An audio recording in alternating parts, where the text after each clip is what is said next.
Aloha guys, good to be in the conversation. So, the idea of a dream mate, right? In videos previous, I suggest that, want to prepare for one, imagine he or she is looking over you, do things for them, not for society at large, not for random people, not for, random physical attractions. And use, reserve your energy exclusively for them. This, I think, is the one of the elements of being classy or noble or royalty. And so, approaches to the dream mate, and how do you identify this person? There'll be somebody who's similar in health and age to you, so we all have similar lifespans and similar virility, physical, ability and sexual ability and appetite and certain, that type of compatibility of the sex organs and of the same, interest in how often, the frequency which you want to. And I recommend, obviously, it'd be a regular common thing, for perhaps an hour or more a day, physical intimacy, and that'd be the alternative to, people using drugs and alcohol and some of these other pursuits that are not, they're destructive to the body.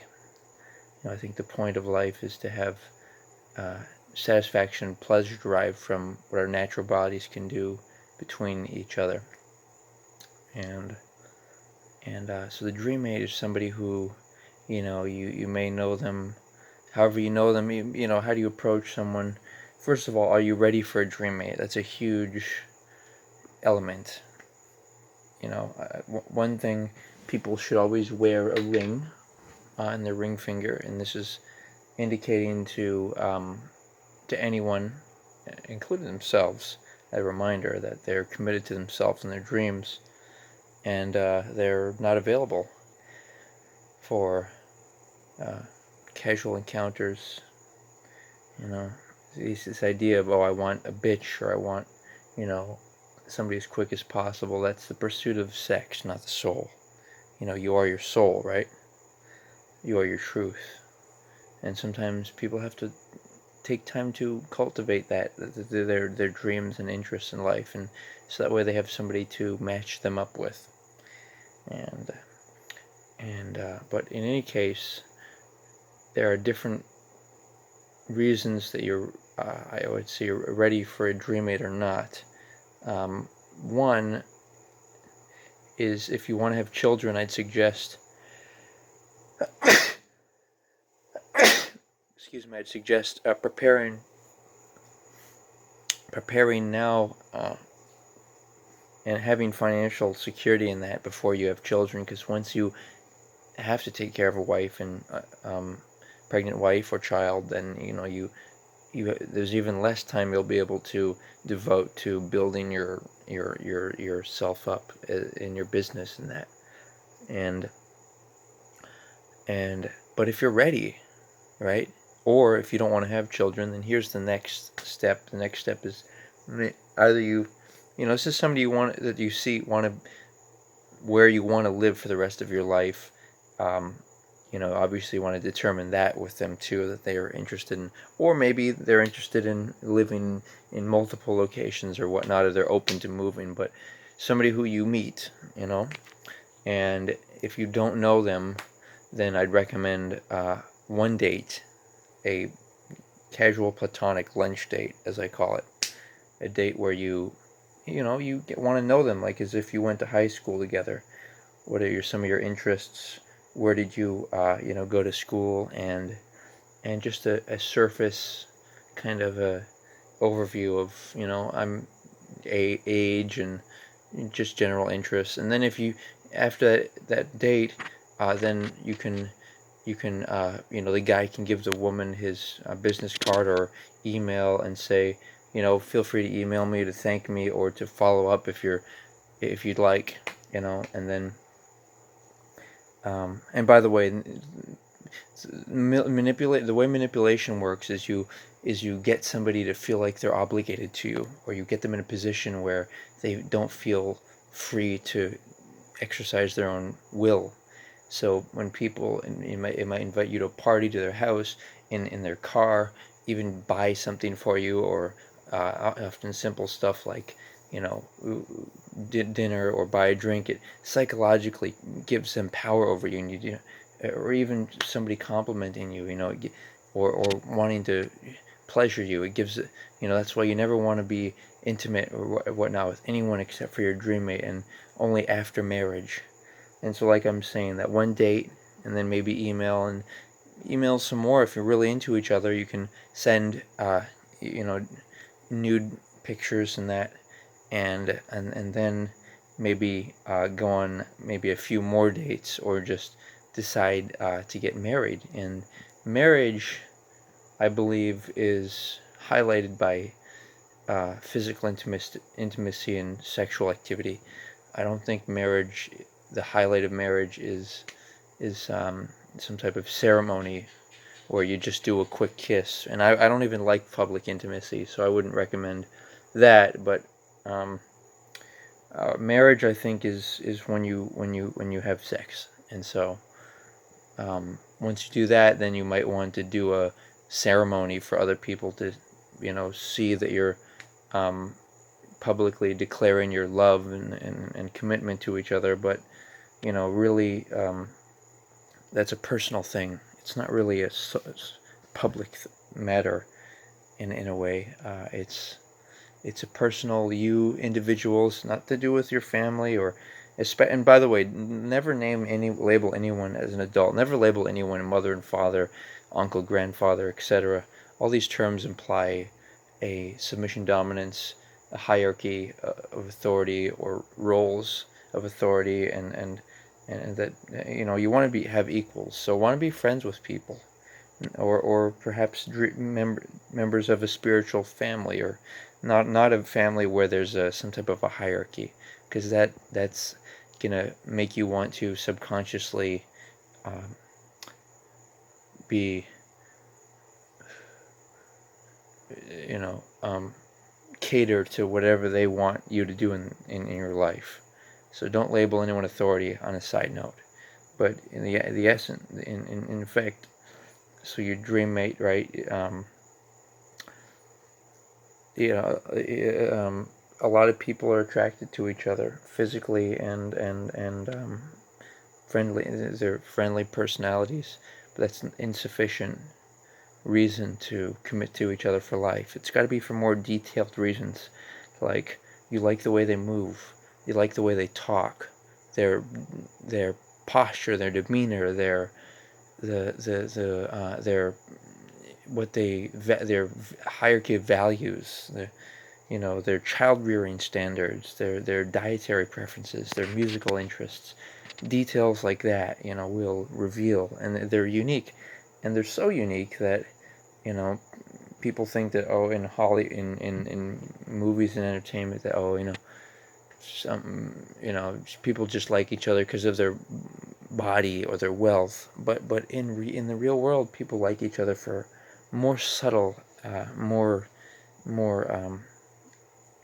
specific reasons, and more identifying reasons.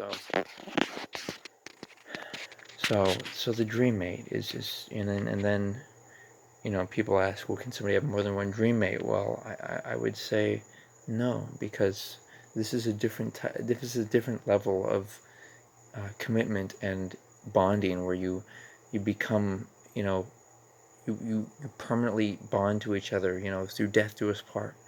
That's real, in my opinion. It's so real that if my dream mate passed away, I'd want to commit humane suicide. I also want to. I don't want my wife to outlive me. I think that's the most horrific burden that husbands put upon their wives. Simple solution: humanely kill them in their sleep when you're, older, or, when maybe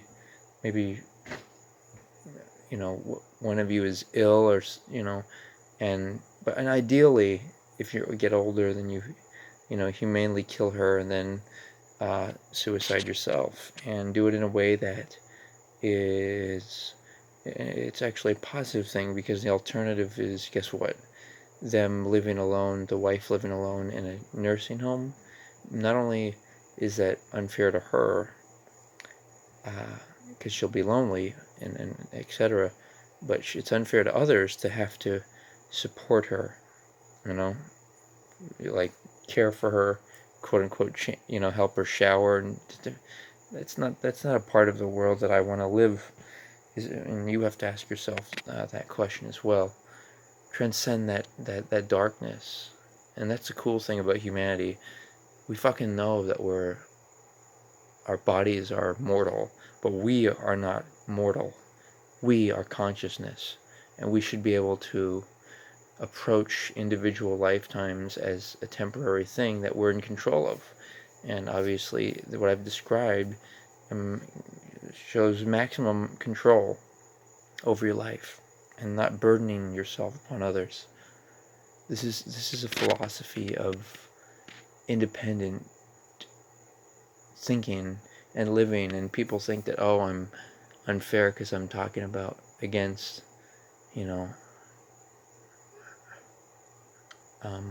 family life and stuff, but is that really family?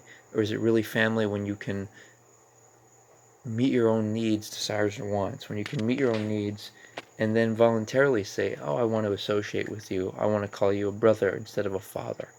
I want to call you a sister instead of a mother, an equal, a spiritual sister. Just because people are legally, biologically related is not of great consequence. And that's another issue. That's why I invented the terms guardian-client instead of child, and male guardian or female guardian instead of mother, father, uncle, etc. Because all those terms are unclear, and guardianship is a specific concept that I like to promote. I think it's more